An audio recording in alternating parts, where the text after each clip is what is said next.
نہ جانے مسائل تو علماء سے پوچھیں، یہ حکم مبین ہم کو رب سے ملا ہے، چلو پوچھے کیسے جیے زندگی کو، چلو پوچھ لے کس میں رب کی رضا ہے، رب کی رضا ہے۔ الحمدللہ رب العالمین والصلاة والسلام علی سید المرسلین، اما بعد فاعوذ باللہ من الشیطان الرجیم، بسم اللہ الرحمن الرحیم۔ الصلاة والسلام علیک یا رسول اللہ وعلی آلک واصحابک یا حبیب اللہ، الصلاة والسلام علیک یا نبی اللہ وعلی آلک واصحابک یا نور اللہ۔ میٹھے میٹھے اسلامی بھائیوں اور مدنی چینل کے ناظرین، سلسلہ دارالفتاح اہل سنت میں ایک بار پھر آپ کو مرحبا کہتے ہیں۔ ابتداً درود پاک کی فضیلت عرض کی جاتی ہے کہ فرمان مصطفیٰ صلی اللہ تعالی علیہ وسلم ہے، جس نے دن اور رات میں میری طرف شوق و محبت کی وجہ سے تین مرتبہ یعنی 3 ٹائم درود پاک پڑھا، اللہ پاک پر حق ہے کہ وہ اس کے اس دن اور اس رات کے گناہ بخش دے۔ صلو علی الحبیب صلی اللہ تعالی علی محمد صلی اللہ علیہ وسلم۔ مدنی چینل کے ناظرین، الحمدللہ عز و جل اس سلسلے کی برکت سے ہم بہت سارے مسائل سیکھتے ہیں، بہت ساری باتیں ہمارے یعنی بہت سارا علم ہمیں حاصل ہو جاتا ہے۔ تو میری آپ سب سے مدنی التجا ہے کہ آپ اس سلسلے کو آخر تک دیکھیں، اس کے اہم مدنی پھول تحریر فرمائیں، انشاءاللہ عز و جل بہت اچھی معلومات آپ کو حاصل ہوگی۔ آئیے سلسلے میں آپ کی کالز کو ہم شامل یہ کروں کہ احرام شریف ہے، عمرے پہ جاتے ہیں نا تو احرام استعمال کرتے ہیں، احرام شریف ہے وہ لے کے گئے ہیں، اس میں صرف وہ پہنے ہیں اور نفل پڑے ہیں ایئرپورٹ پہ، وہ آگے جا کر استعمال نہیں کیے ہیں، تو کیا اس کے ہم کپڑے سلوا سکتے ہیں؟ جی، احرام کو اپنا اگر سوٹ بنانا چاہیں تو بسم اللہ الرحمن الرحیم۔ احرام کی چادروں کو احرام کے علاوہ کسی اور جگہ پر استعمال کرنا جائز ہے، اس میں کوئی حرج نہیں ہے۔ خاص طور پر مسلمانوں کے اندر یہ اس بات کا تو یعنی رواج ہے اور عرف ہے کہ لوگ اپنے جو ہے وہ کفن کے لیے جو ہے وہ رکھتے ہیں اور اس کے اوپر آب زمزم وغیرہ بھی چھڑکتے ہیں، تو اس سے قطع نظر بھی اس کو جو ہے وہ کسی اور کام میں استعمال کرنا، اسی کا اپنا لباس سلوا لینا یا ٹیبل کے کسی اور چیز کے لیے استعمال کرنے میں حرج نہیں ہے کہ اس کو احرام میں استعمال کرنے کی وجہ سے ایسا نہیں کہ اس لباس کو اس چادر کو کسی اور جگہ استعمال کرنا منع ہو گیا، تو ایسا نہیں ہے، وہ لباس ہی ہے۔ لباس مختلف جو ہے وہ طرز کے ہوا کرتے تھے، تو قمیض بھی لباس ہے، چادر بھی اوڑھنا جو ہے وہ لباس ہے، اور نبی کریم صلی اللہ علیہ وسلم سے خود ثابت بھی ہے کہ آپ علیہ الصلوۃ والسلام تہبند جو ہے وہ زیب تن فرمایا کرتے تھے، اور اوپر جو ہے وہ قمیض پہننا بھی آپ سے ثابت ہے بدن کے اوپری حصے پر، اور چادر سے جو ہے وہ بدن ڈھانکنا بھی ثابت ہے، تو اس میں کوئی حرج نہیں ہے اس کا بالکل۔ اگر مکمل آپ نے اس میں حج یا عمرہ بھی ادا کر لیا تو بھی آپ اس کے اندر اس لباس کے اپنے کپڑے وغیرہ سلوا سکتے ہیں، اس میں کوئی حرج نہیں۔ مدنی چینل کے ناظرین، جواب ملا کہ احرام اگر چاہیں تو اس کو آپ اپنے استعمال میں لے سکتے ہیں، اور اللہ تعالیٰ کی رحمت سے ہمارے یہاں یہ بھی ذوق پایا جاتا ہے کہ بہت سارے لوگ کفن کے لیے اس کو محفوظ رکھتے ہیں،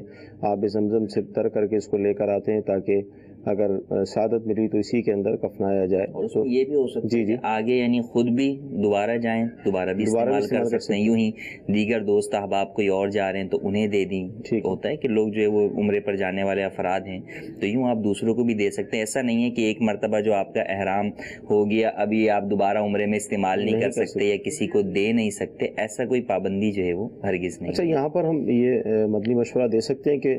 جب حاضری ہو تو ظاہر اللہ تعالیٰ کی بارگاہ میں حاضری ہے اور ظاہر مقدر والے ہی جاتے ہیں، تو ہر دفعہ ایک نیا احرام ہم لیں تاکہ ایک بالکل اللہ تبارک و تعالیٰ کی بارگاہ میں حاضری کی نیت سے نیا لباس پہننا یہ بالکل جو ہے وہ مطلوب ہے، مستحسن جو ہے وہ کام ہے، تو اس نیت سے بالکل پہن سکتے ہیں۔ حضرت امام اعظم ابو حنیفہ رحمۃ اللہ تعالیٰ علیہ سے متعلق آتا ہے کہ آپ جب خلوت میں عبادت کیا کرتے تھے تنہائی کے اندر رات کے وقت، تو آپ جو ہے وہ ایک اچھا جو ہے وہ لباس زیب تن جو ہے وہ فرمایا کرتے تھے، اور خود قرآن کریم میں بھی خذوا زینتکم عند کل مسجد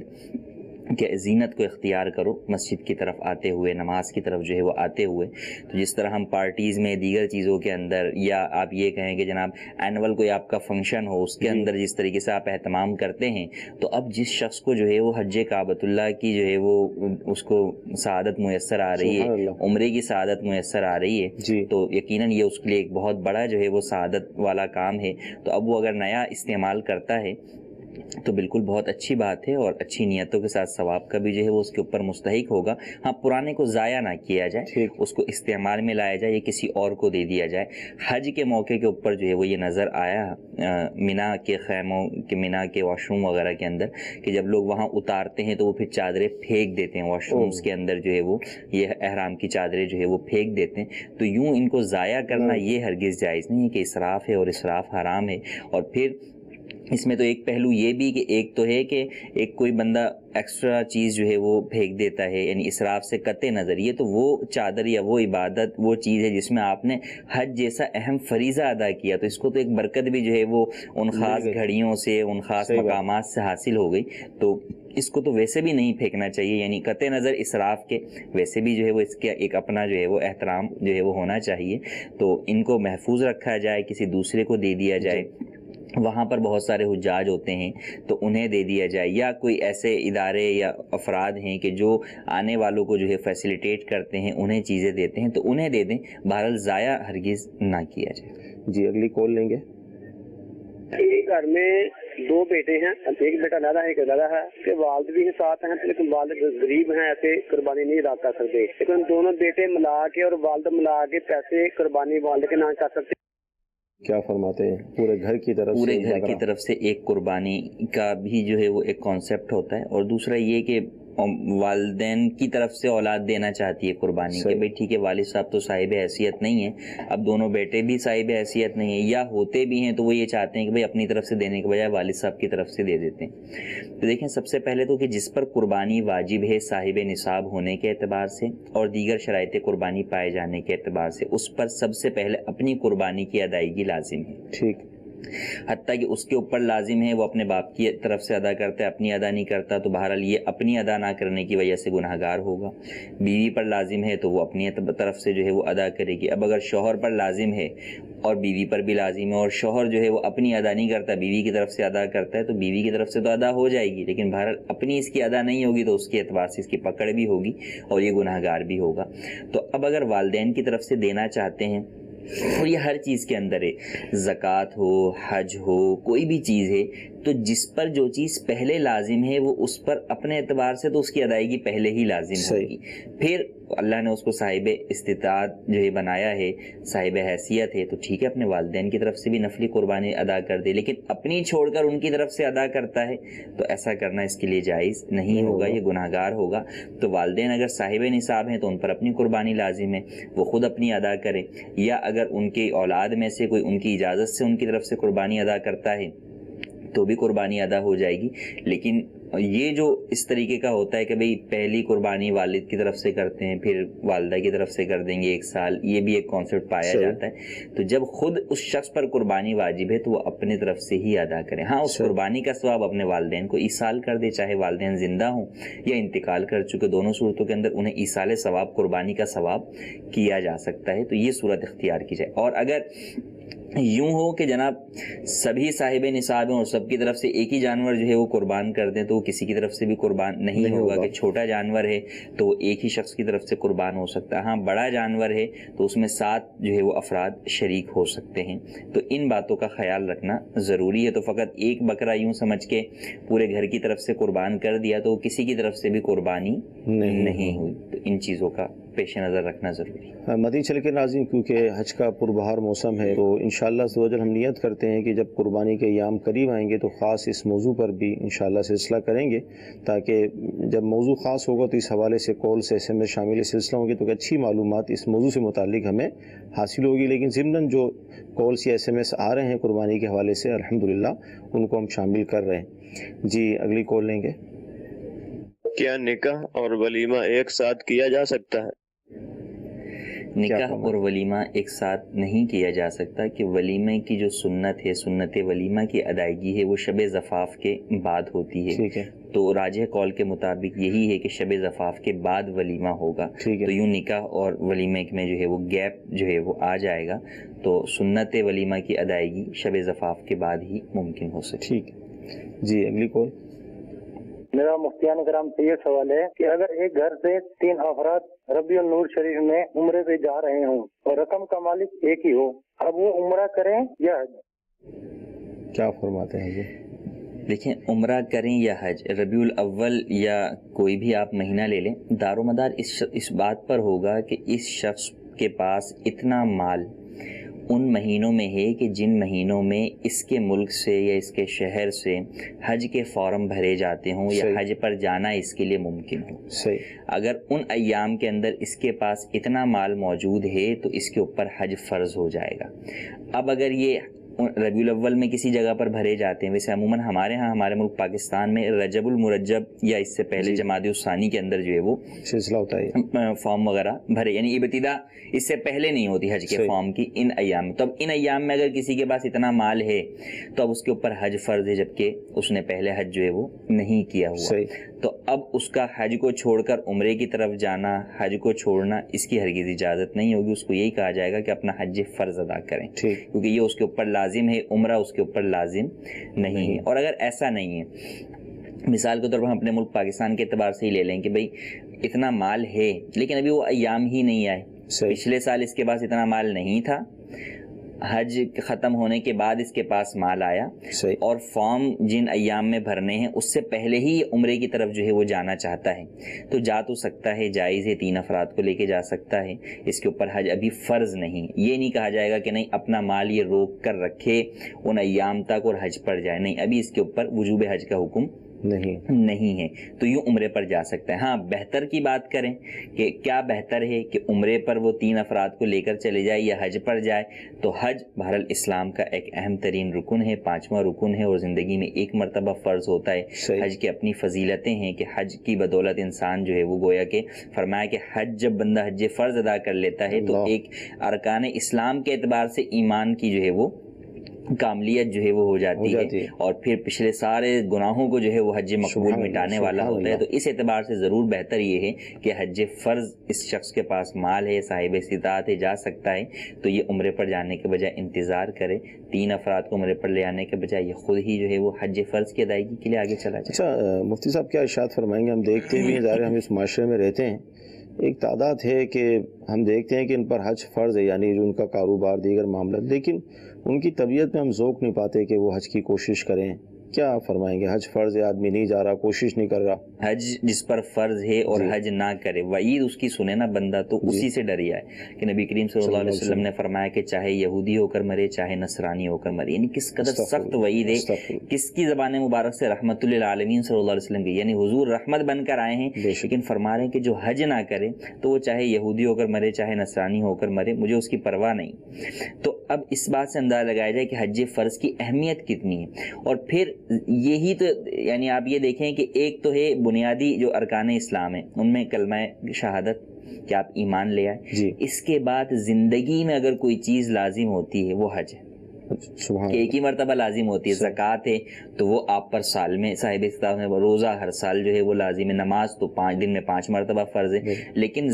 حج ایک ایسا ہے کہ زندگی میں ایک مرتبہ جو ہے وہ ہوتا ہے۔ اور پھر فقط یہی نہیں، یعنی یہ بھی چیز ہے، رکن اسلام بھی ہے، گناہوں کو مٹانے والا ہے، پھر بندے کو لے کر کہاں جا رہا ہے کہ بندہ رب کی بارگاہ میں جو ہے وہ جانا چاہتا ہے، یہاں رب اپنے گھر کی طرف جو ہے وہ بلا رہا ہے، اس کو وہ مقامات وہ جگہ دیکھنے کا جو ہے وہ شرف ملے گا جہاں پہ نبی کریم صلی اللہ علیہ وسلم نے جو ہے دین اسلام کی آبیاری کی، آپ نے جو ہے وہ تبلیغ دین کی، اور کیا علماء نے فرمایا کہ حج پر جانے والا یہ دیکھے کہ یہ وہ فضائیں ہیں کہ جہاں پر دین پروان چڑھا ہے، یہاں پر بندہ مختلف جگہوں پر جا کر یہ دیکھتا اور گویا سیکھتا ہے اور یہ سمجھتا ہے، اپنے اندر اس چیز کی وہ محسوس کرتا ہے کہ کیا دور تھا، کیا جو ہے وہ زمانہ تھا، اور اس کے اندر جو ہے وہ صحابہ کرام علیہم رضوان نے کیا محنتیں کی، مشقتیں برداشت، پیدا ہوتا ہے اسلام کے وہ ہوتا ہے کہ تبلیغ دین کے لیے، اسلام پر آنے والے ادوار، یعنی بندہ وہاں جائے اور پھر اپنے آپ کو تھوڑا سا اس زمانے کی طرف سوچ کر لے کر جائے کہ یار یہ بیابان چٹھیل یہ چیزیں ہیں، صفا مروہ کی سعی کو سوچے، سیدہ حاجرہ رضی اللہ تعالیٰ عنہ کے دوڑنے کو سوچے، اور حضرت سیدنا ابراہیم کی قربانی، حضرت سیدنا اسماعیل ذبیح اللہ کو وہاں پر بے یار و مددگار جو ہے وہ یوں ظاہری طور پر چھوڑ دینا، یہ ساری چیزیں ایک انسان کے اندر جو ہے وہ تبدیلی لے کر آتی ہیں، اس کو جو ہے وہ تبلیغ دین کی طرف، رب کے حکم پر راضی رہنا سکھاتی ہیں، کہ ابراہیم خلیل اللہ نے جس طرح راضی رہ کر سکھایا کہ جو رب کا حکم ہو اس کے اوپر عمل کر دکھایا۔ تو ایک حج گویا کہ انسان کی زندگی میں بڑی تبدیلیاں جو ہے وہ لے کر آتا ہے دینی اعتبار سے بھی، اور فرمایا کہ حج کے تو دنیاوی فوائد بھی جو ہے وہ اپنی جگہ ہیں، کہ بندہ مختلف لوگوں سے ملتا ہے، مختلف قوموں سے، مختلف ملکوں کے لوگوں سے، بہت ساری چیزیں سکھاتا ہے، بہت ساری چیزیں جو ہے وہ سیکھتا ہے، تو بہرحال اپنے فوائد جو ہے وہ موجود ہیں۔ تو فرمایا پھر جو حج اس وجہ سے نہیں جاتا، پرانے زمانے میں یہ بھی ایک بڑے عرصے تک تھا، اور جو ہند کے علماء ہیں، امام اہل سنت، ان کے والد ماجد مولانا نقی علی خان صاحب، ان سب کی کتابوں میں کئی جگہوں کے اوپر یہ ملتا ہے کہ پہلے تو یہ تھا نا کہ جب وہ حج پہ جو جا رہا ہے تو بنا بس اینڈ ہو رہا ہے، یعنی کہ جو ہے نا وہ گیا، یعنی موت کا بڑا خوف ہوا کرتا تھا۔ اچھا اس دور کا جو سفر تھا وہ بھی سفر ایسا تھا بڑا لمبا تھا، یعنی اس سے پہلے اونٹوں والا سفر، اس کے بعد پھر بحری جہاز کا آیا، تو وہ بھی ایک تھا کہ تھوڑا سا جو ہے وہ، تو اب تو وہ بھی صورتحال نہیں، یعنی ان کتابوں میں یہ لکھا ہوا ملتا ہے کہ بھئی موت کے خوف سے بھی لوگ حج کو نہیں جاتے، یعنی یہ انہوں نے باقاعدہ وضاحت کے ساتھ لکھا ہوا ہے۔ تو فرمایا کہ جو ہے وہ حاجی کے لیے تو کتنی بڑی بشارت ہے کہ اگر اس راہ کے اندر جو ہے وہ انتقال کر جائے تو قیامت تک حجی لکھا جاتا رہے گا، ہر سال جو ہے وہ حاجی شمار ہوگا۔ تو وہاں پہ لوگوں کا یہ خوف بھی علماء نے ڈر گیا۔ فی زمانہ تو ایسا بھی نہیں ہے، یعنی اب تو بہت آسان ہو جو ہے وہ حج پر جانا ہو گیا ہے، اور جو لوگ سفر کرتے ہیں، آپ نے جیسے بات کی کہ عمومی طور پہ جو کاروباری افراد ہوتے ہیں وہ اپنے دیگر بزنس کے اعتبار سے مختلف جو ہے وہ ممالک کا جو ہے وہ سفر کر ہی رہے ہوتے ہیں، تو ان کو ان چیزوں کا خوف نہیں ہوتا، لیکن بس ایک یہ ہوتا ہے کہ توجہ نہیں ہوتی یا تو اس چیز کی طرف، یا یہ سوچ رہے ہوتے ہیں کہ اپنی زندگی کے آخری عمر میں کر لیں گے، لیکن وہ اس طرف نہیں سوچتے کہ زندگی کے آخری عمر کا پتہ کس کو ہے، کہ یہ میری آخری عمر ہے یا کل آخری عمر ہے یا کیا ہے۔ تو بہرحال حج کی اہمیت، حج کی فرضیت، ان تمام چیزوں کو پیش نظر رکھتے ہوئے، فضائل کو اور وہاں سے ملنے والے فوائد و ثمرات اور برکتوں کو بندہ پیش نظر رکھے، تو اگر ہر سال بھی حج کی توفیق ملے تو وہ کبھی بھی جو ہے وہ اس سے رکے نہیں کہ نہیں یار حج کے اوپر جو ہے وہ میں چلا جاؤں۔ تو بہرحال اس چیز کی طرف ضرور توجہ دینی چاہیے کہ جن پر حج فرض ہے۔ اور پھر پہلے تو یہ تھا کہ جو ہے نا وہ میں نے جیسا آپ کو کہا نا کہ ایام ہوتے ہیں ہمارے حج کے، بھئی جیسے رجب اور اب تو یہ ہے کہ اس وقت بھی جا سکتے ہیں لوگ، سبحان اللہ، یعنی ایسی سہولیات آ گئی ہیں کہ ابھی بھی اگر پیکج جو ہے وہ مل رہے ہوتے ہیں مختلف، تھوڑے سے ایکسپینسو بس اوقات ہوتے ہیں لیکن وہ جا سکتے ہیں۔ تو جس پر اب بھی ہے نا، مثال کے طور پہ آپ اس کو یوں سمجھیں کہ رجب میں اگر کوئی جا رہا تھا تو 3 لاکھ روپے کا پیکج تھا، تو رجب میں صاحب استطاعت ہونے کے لیے کیا دیکھنا تھا؟ 3 لاکھ کا تقریباً دیکھنا تھا، اور بقیہ جو گھر پہ پیچھے چھوڑ کر جانے والا وہ ایک الگ چیز، میں ایک ہم آسانی کے لیے سمجھنے کے لیے بات کرتے ہیں۔ اور اس وقت اگر کوئی جاتا ہے تو مثال کے طور پہ 6 لاکھ روپے، تو اب جس کے پاس 6 لاکھ روپے ہیں نا، تو اب بہرحال اس پر حج فرض ہے، اب بھی فرض ہے۔ وہ یہ نہیں کہہ سکتا کہ نہیں جناب ان دنوں کے اندر تو میرے پاس نہیں تھے، یا وہ فارم کا جو ایک پورا نظام تھا وہ کلوز ہو گیا، لیکن جب ابھی بھی وہ جا سکتا ہے، کیونکہ یہ تھوڑی ہے کہ مہینوں کا اعتبار ہے نا، وَلِلَّهِ عَلَى النَّاسِ حِجُّ الْبَيْتِ مَنِ اسْتَطَاعَ إِلَيْهِ سَبِيلًا، تو لوگوں پر حج فرض ہے کہ جو وہاں تک جانے کی طاقت جو ہے وہ رکھتا ہو۔ تو اب جب اس کے پاس ابھی یہ طاقت ہے کہ اپنا 6 لاکھ روپے کا مال خرچ کر کے حج پر جا سکتا ہے، تو اس پر اب بھی حج کے لیے جانا فرض ہے، یعنی اس پر حج فرض ہو گیا، اب اس کو جانا ہوگا۔ اب یہ سوچے کہ نہیں آئندہ سال جناب گورنمنٹ میں نام آئے گا تو میں اس کے لیے کوشش کروں گا، یہ جو ایک وہ ہوتا ہے، تو اس کے مقابلے میں کہ آپ جو ہو سکتا ہے 3 لاکھ روپے اپنے بچا لیں، مگر اس کے مقابلے میں ذرا سوچیں کہ اگر انتقال ہو گیا تو پھر کیا ہوگا؟ وہ جو نبی کریم صلی اللہ علیہ وسلم کی اتنی بڑی وعید ہے، آپ نے فرمایا کہ انسان یہودی ہو کر مرے یا نصرانی ہو کر، کیا وہ 3 لاکھ کے مقابلے میں کوئی چیز حیثیت رکھتی ہے؟ کوئی حیثیت نہیں۔ تو 3 لاکھ روپے تو آپ کے کچھ بھی نہیں ہے۔ تو اس چیز کی طرف بندہ جائے، اور پھر اللہ تبارک و تعالی برکت دیتا ہے مال کے اندر، جو مال راہ خدا میں خرچ کیا جائے اس سے مال میں کمی تھوڑی آتی، اس سے تو مال کے اندر برکت ہی ہوتی ہے، اضافہ ہی ہوتا ہے۔ تو بہرحال ہر صورت کے اندر کوشش کر کے حج کے لیے کوشش کرنی چاہیے، اور حج جس پر فرض ہو تو اسے لازمی جانا چاہیے۔ مدنی چینل کے ناظرین، بہت تفصیلی ہمیں جواب ملا اس حوالے سے کہ وہ طبقہ کہ جن پر حج فرض ہوتا ہے لیکن وہ اس کے لیے کوشش نہیں کرتے، یا مطلب اپنے اندر ذوق نہیں پاتے، تو ان کو یہ سمجھانے کی کوشش کی گئی کہ اس پر وعیدیں موجود ہیں، تو لہذا کوشش کریں. اور میں سمجھتا ہوں کہ جو ایک دفعہ اس در پر حاضر ہو جائے، وہاں کی زیارت کر لے، تو الحمدللہ اس کے دل میں کیفیت پیدا ہو جاتی ہے، پھر بار بار جانے کا جذبہ بھی مل جاتا ہے. اللہ تعالی ہمیں توفیق دے اپنے در کی حاضری کی، کہ بار بار ہم حج کریں، بار بار مدینہ منورہ کی حاضریاں ہوں. ایک کاش. مدینہ شریف کے ناظرین کو ایس ایم ایس بھی آپ کے ہمیں موصول ہو رہے ہیں، کچھ ایس ایم ایس ہم شامل کرتے ہیں. حضور یہ ارشاد فرمائیں کہ حج پر گفتگو ہوئی، تو حج کی فرضیت جو ہے وہ زکوٰۃ کی طرح ہی ہے جس طرح زکوٰۃ فرض ہوتی ہے، یا کچھ فرق ہے؟ جیسے مالی کے نصاب ہونے پر زکوٰۃ، مالی کے نصاب ہونے تو حج کے بھی کیا یہی ہے زکوٰۃ والا؟ ایسا نہیں. جی جی. زکوٰۃ تو دیکھیں 7.5 تولہ سونا نصاب ہے اور 52.5 تولہ چاندی نصاب ہے، 2 نصاب ہے جی. کہ حاجت اصلیہ سے جس شخص کے پاس اتنا مال ہوگا اور وہ مال نامی ہوگا، یعنی یا تو سونا ہوگا، چاندی ہوگا، پیسہ ہوگا، مال تجارت ہوگا، پرائز بانڈ، یہ عمومی طور پہ یہ مال نامی ہیں کہ ان پر زکوٰۃ فرض ہوتی. کسی شخص کا ایک پلاٹ ہے، صحیح، خالی پڑا ہوا ہے، 6 لاکھ روپے کا، 10 لاکھ روپے کا ہے، خریدتے ہوئے بیچنے کے لیے نہیں خریدا تھا اس نے، یہ تھا کہ بھئی کل کو یہاں پہ اپنا گھر بناؤں گا، ابھی دوسرے گھر کے اندر رہ رہا ہے، یا اولاد کو دے دوں گا، اس نیت سے جو ہے وہ خریدا تھا. اب اس پلاٹ کے اوپر زکوٰۃ نہیں ہے، لیکن اس پلاٹ کی وجہ سے چونکہ حاجت اصلیہ سے زائد ہے، اس پر حج فرض ہو جائے گا. اللہ، صحیح. یہ فرق ہے. اچھا یوں ہی اور بہت ساری چیزیں ہیں، کمپنیاں کے لوگ، کمپنی کے اندر جو مشینیں ہوتی ہیں جو پروڈکٹ کرتی ہیں چیز کو، تو ہم زکوٰۃ میں رمضان میں مسائل بتاتے آئیں کہ بھئی ان کے اوپر زکوٰۃ نہیں، صحیح، لیکن ان کی مالیت اتنی ہے کہ وہ آپ ان کو ان کا جو مالیت ان کی بنتی ہے وہ اتنی بنتی ہے کہ آپ حج پر آنے جانے کے اخراجات جو ہے وہ برداشت کر سکتے ہیں، تو آپ کے اوپر حج فرض ہوگا. تو حج، اچھا پھر زکوٰۃ یا سونے کا ایک نصاب ہے، حج کا تو یہ ہے کہ بھئی جو خرچ کو جو ہے وہ ہو کہ آنے جانے کے اخراجات اور پیچھے اتنے ایام کے لیے اہل و عیال جن کا نان نفقہ اس کے اوپر لازم ہے وہ ان کو دے کر جائے، تو اتنا اس کے پاس خرچ ہو تو وہ ہوگا. اب یہ ہر جگہ کے اعتبار سے الگ ہوگا. مثال کے طور پہ اگر کوئی شخص جدہ کے اندر رہتا ہے تو اس کے لیے وہ خرچہ بہت ہی تھوڑا ہوگا کہ اس کے اوپر جو ہے وہ حج فرض ہونے کے اندر کتنا جو ہے وہ وقت لگے گا. اچھا یوں ہی عرب کے اندر ہی کوئی دور رہنے والا ہے، دمام میں، دیگر جگہوں کے اوپر، مدینہ منورہ میں، اس کا خرچ الگ ہوگا، یو کے میں رہنے والے کا خرچ الگ ہوگا، پاکستان میں رہنے والے کا خرچ الگ ہوگا، تو ہر ایک کا اس اعتبار سے خرچ الگ ہوگا. تو جتنی اتنا مال کہ اس کے ذریعے بندہ وہاں پر پہنچنے کی طاقت اور استطاعت رکھتا ہو تو اس اعتبار سے اس کے اوپر حج لازم ہوگا. حاجت اصلیہ سے زائد ہونا چاہیے، باقی مال کا مال نامی ہونا کوئی شرط نہیں. ٹھیک جی. مزید کورس لیں گے. ایک شخص نے سجدے والی آیت پڑھی لیکن سجدہ کرنا بھول گیا، اگلے دن یاد آیا کہ سجدہ نہیں کیا تھا، تو کیا وہ نماز دوبارہ پڑھے گا؟ کیا فرماتے ہیں؟ آیت سجدہ پڑھی تھی نماز میں لیکن سجدہ نہیں کیا. آیت سجدہ جو ہے وہ پڑھی اور سجدہ تلاوت نہیں کیا تو وہ نماز واجب اعادہ ہوگی. ٹھیک جی. اگلی کال لیں گے. میرا مفتی صاحب سے سوال ہے کہ قربانی کے بکرے کے لیے میرے پاس 2 بکرے ہیں، ان میں سے ایک بکرے کا کان 1 انچ جو ہے نا کٹا ہوا ہے پر الگ نہیں ہے، کیا وہ قربانی کے لیے جائز ہے یا نہیں؟ کیا فرماتے ہیں؟ یعنی الگ نہیں ہوا، ہلکا سا جو ہے وہ کٹ وغیرہ جو ہے وہ لگا ہوا ہے، تو اب اگر وہ اس کی جو قربانی کا جو جانور کا جو بھی عضو ہے اس کا جو ہے وہ 1/3 جو ہے وہ اس سے زیادہ جو ہے وہ نہیں کٹا ہوا تو پھر قربانی جو ہے وہ ہو جائے گی. اور یہ تو جیسے اگر فقط جو ہے وہ نشان لگا ہوا ہے یا جو ہے وہ کٹ لگا ہوا ہے تو اس کی وجہ سے قربانی اگرچہ بہتر نہیں، بہتر تو یہ ہے کہ ہر قسم کے عیب سے پاک ہو، لیکن قربانی کے جواز یا عدم جواز کے اعتبار سے بات کریں تو قربانی ہو جائے گی. ہاں 2 جانور ہیں،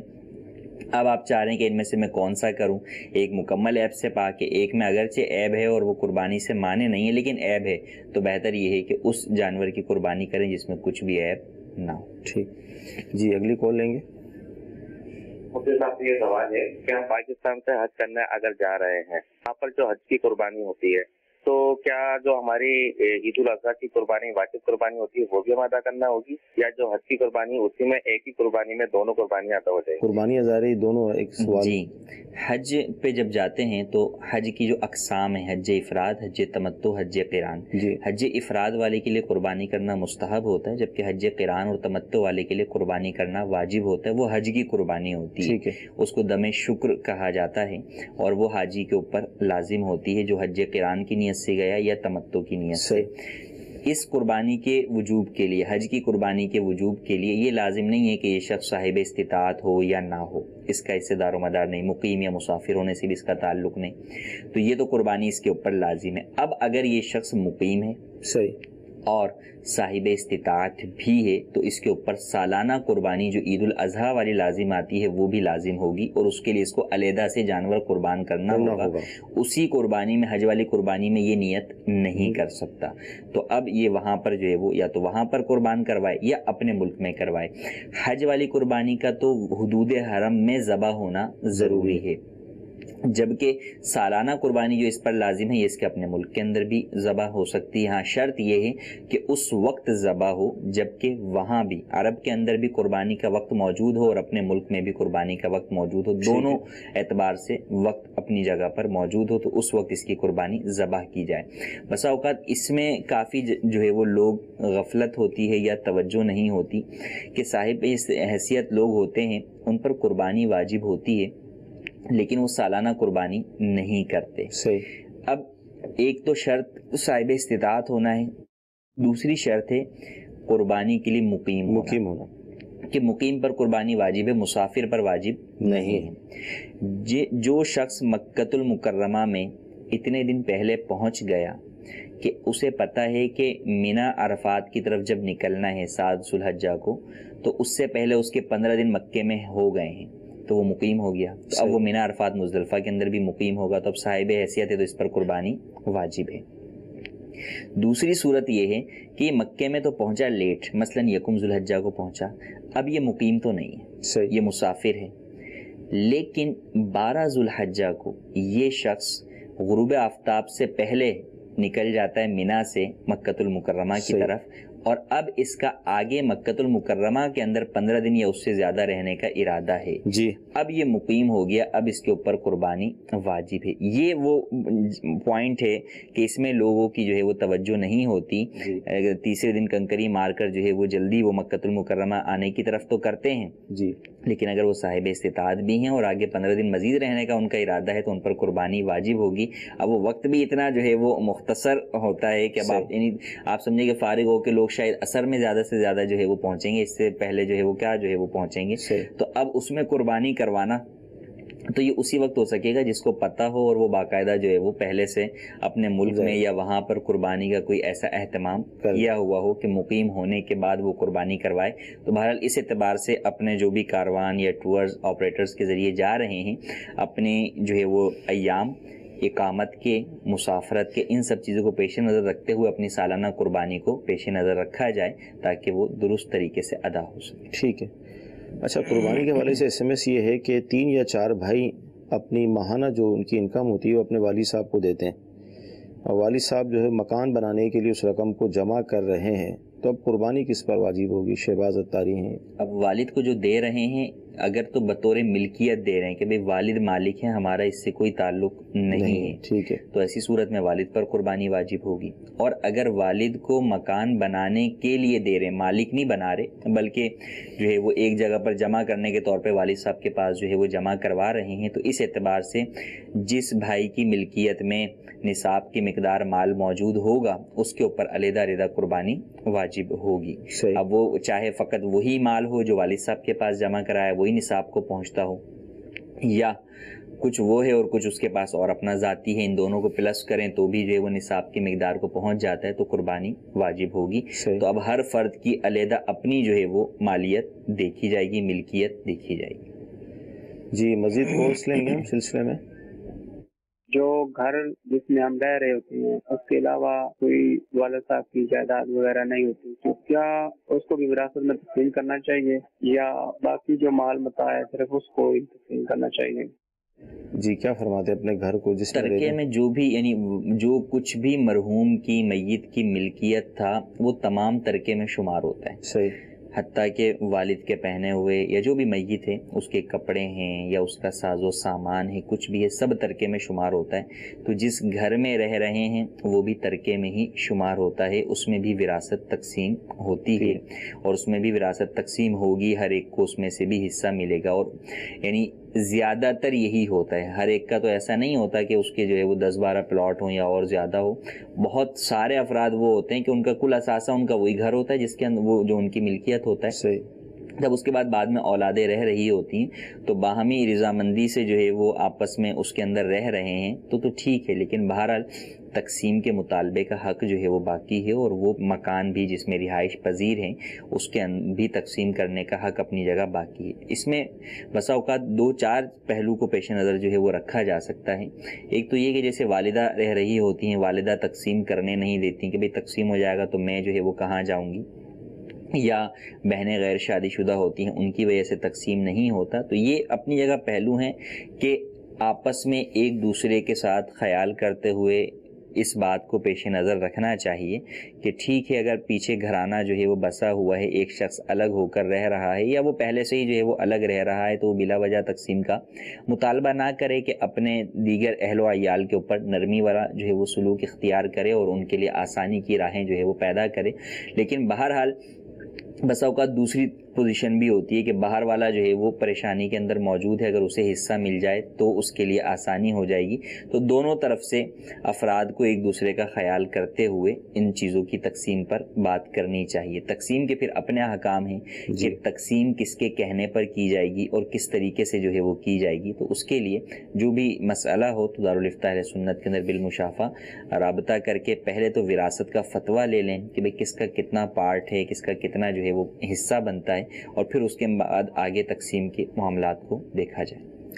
مدنی چینل کے ناظرین، ہمارے سلسلے میں طلبہ کرام بھی حاضر ہوتے ہیں. آئیے دیکھتے ہیں کہ یہ مفتی صاحب سے کیا سوال کر رہے ہیں. السلام علیکم ورحمۃ اللہ وبرکاتہ. وعلیکم السلام ورحمۃ اللہ وبرکاتہ. مفتی صاحب سے سوال ہے کہ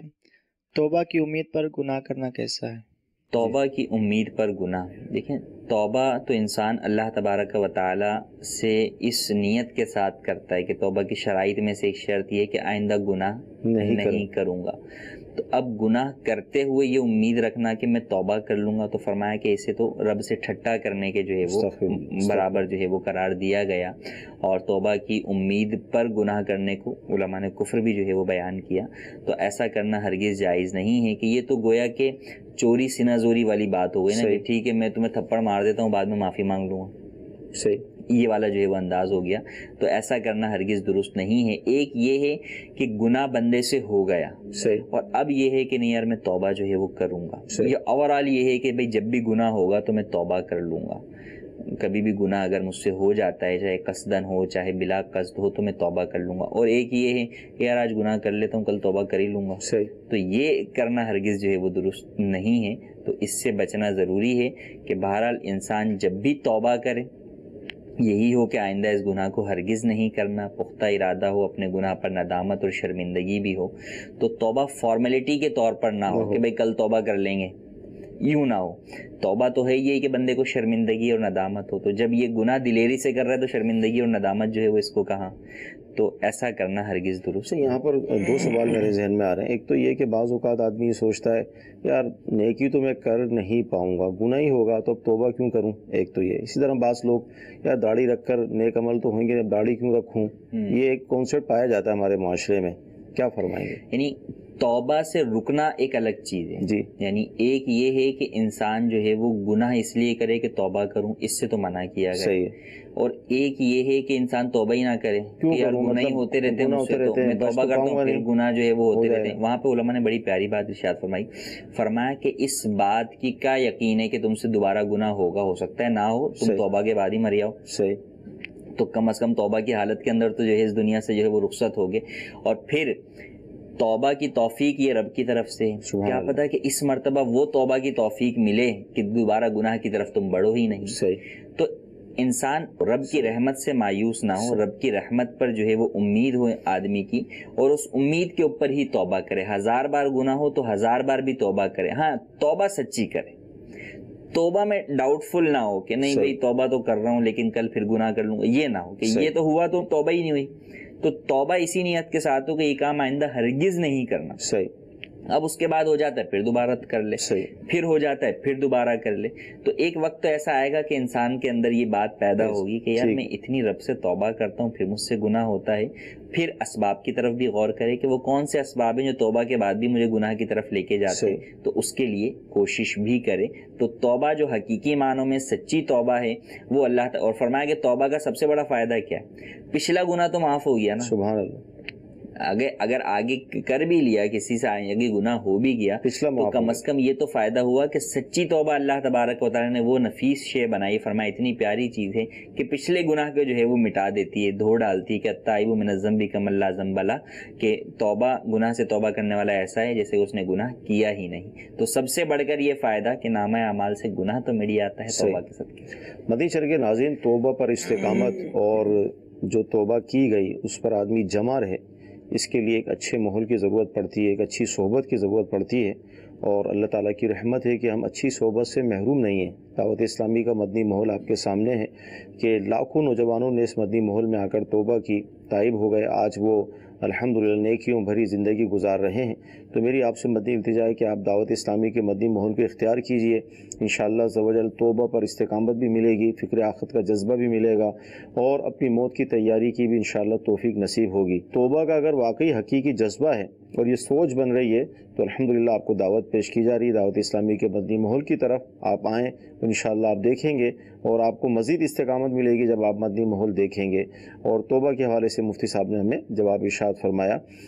مفتی صاحب، سوال ایس ایم ایس یہ آیا کہ بنت یونس طاریہ ہیں باب المدینہ سے، یہ پوچھنا یہ چاہ رہی ہیں کہ احرام کی حالت میں اگر کوئی کسی کو گالی دے